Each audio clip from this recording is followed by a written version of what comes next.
Баршаңызға сәлем. Бүгінгі менің видеома қош келдіңіздер. Бүгін мен сіздерге қояндар туралы мәлімет беретін боламын. Ендеше видео басталмас бұрын лайк басып, менің арнама әлі де тіркелмесең тезірек тіркелуді ұмытпа. Ендеше біз видеомызды бастаймыз. Қоянды ғаламшарымыздың кез келген елінен кездестіре аламыз, және олар да ет жейді. Көп адамдар қоянды вегетариан деп санайды, алайда олар етті де өте үлкен тәбетпен жейді.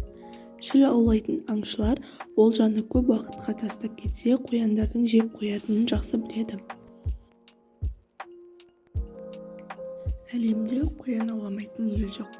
Сондықтан олардың әлі күнге дейін құрып кетпегендігі таңғаларлық жағдай. Бәлкім олардың тез көбейетіні жоғалып кетпеуіне себеп болуы мүмкін. Қоянның адам санасындағы бейнесі сүйкімді, мейірімді және қорқақ. Алайда олар да қатты ашуға беріліп, өз өмірлерін асқан ерлікпен қорғау мүмкін. Олар мазасыз ызақор келеді. Қояндар қайықтан, кемеден қатты қорқады. Оларды өзен арқылы алып өту өте үлкен жұмыс. Қоян да арыстан секілді өзінің шекарасын сақтайды. Сондықтан олар қашқанда өз иелігінен асып кетпейді. Олар сағатына 50 шақырым жылдамдықпен табандарын серпілте алады. Тіпті олардың табандарын нағыз серппе деп атауға болар еді.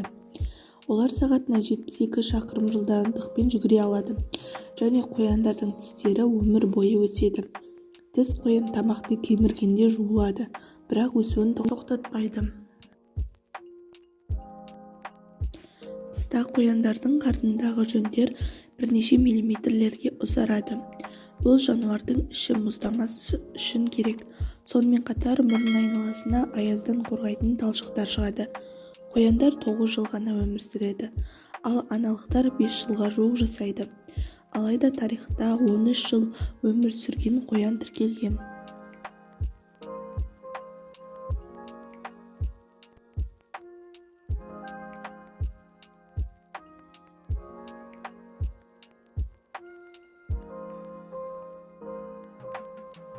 Құм қоян қояндардың ішіндегі ең кішісі. Дене тұрқы 38-53 см, салмағы 1,5-2,5 кг. Арқасы мен бүйірі қоңыр, сұр, ал бауыры ақ түсті.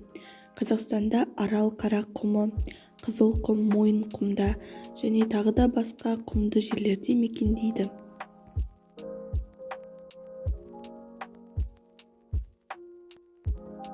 Ал қояндардың ішіндегі ең ірісі ор қоян. Дене тұрқы 53-69 см, салмағы 3,5-5,8 кг. Артқы аяқтары алдыңғысына қарағанда 2 есеге жуық ұзын. Түсі әр маусымда әртүрлі. Жазда және қысқа қарай құйрығында қара жолақ пайда болады. Қазақстанның батысы мен солтүстігінде, әсіресе батыс Қазақстан, Атырау, Ақтөбе облыстарында таралған. Шөл-шөлейт далалы жерлерді мекендейді.